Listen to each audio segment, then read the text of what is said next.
Nearly 40 migrants declared dead this morning after a fire broke out overnight. Mexican president, he said that the fire was sparked by migrants in protest of their looming deportation. President Lopez also added that this was one of the deadliest events ever at a Mexican immigration lockup. More about the situation from AP.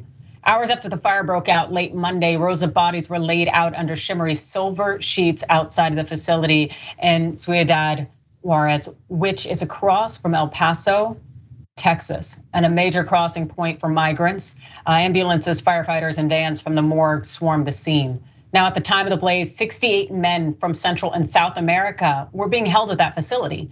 Now, 28 of the dead are Guatemalan citizens. Also, those injured and deceased from the fires were from Guatemala, Honduras, El Salvador, Venezuela, Colombia, Ecuador.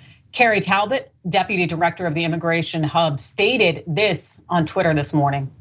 39 people dead at the US border in a Mexican detention center. The US bears responsibility for pushing these migrants back into Mexico to face unsafe conditions. Now, in December, a Trump-appointed federal judge had blocked President Joe Biden's attempt to end the policy, which rights groups say is illegal. Now, meanwhile, Biden has been under heavy criticism from advocates for his asylum proposals. And I know now we also recently met with Justin Trudeau, the Prime Minister of Canada, to talk about how we are gonna handle a lot of the migrants and those seeking asylum. And the thing is that what the US is doing, it's not working. Yes, you have individuals losing their lives. These individuals have done nothing wrong. They are migrants, they are seeking help. They are not criminals like the right would like you to think. These are individuals who are in a very vulnerable position and seeking help from a number of the countries we put in compromising positions. So it just seems we need to get our stuff together because we are not upholding this whole idea that the Americans are focused on humanity. Jordan. You also have to recognize the role the US has played over the past several decades in destabilizing these countries that has led to the influx of immigrants trying to come to this country. We can't ignore that in these conversations, and unfortunately our elected leaders never want to acknowledge that. They don't want to acknowledge how the CIA operated throughout South and Latin America for decades, overthrowing democratically elected leaders, assassinating them, funding and arming death squads and militias, and the proliferation of firearms from this country that led to mass death. We have to center that in this conversation. That's why people are leaving their homes and trying to seek refuge here.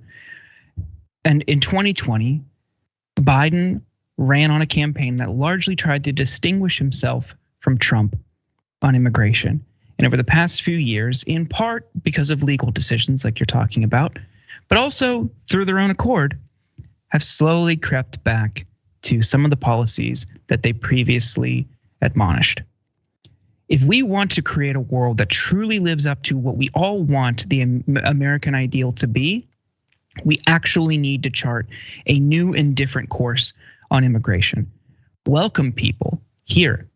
You want this to be this beacon of light for people around the world to come to and create a better life? Then live up to it, show it, prove it.